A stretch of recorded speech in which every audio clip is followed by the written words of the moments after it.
2 मिनिटं म्हणून 2 तास बसवलं बिचारीला आणि त्याच्यामुळे ती मला सकाळी सकाळी शिव्या घालत होती. बिकॉज जायचं ऑलवेज मला लेट झालं होतं. कारण की हे बघा, I am the person whose morning is incomplete without चहा.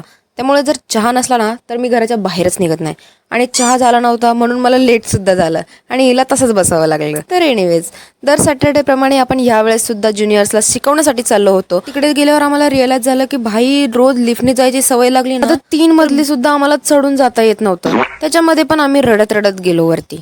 कसं बसं पोहोचलो आणि 3 तास कंटिन्युअसली यांचा रगडा काढल्यानंतर आम्ही सुद्धा दमलो होतो म्हणून थोडासा रेस्ट घेतला. आता ते चाललंच होतं तर तेवढ्यात मला कोणीतरी येऊन बोललं की मिस, तुम्ही ना एकदम सेम टीचर सारखे दिसतात. And I was like what.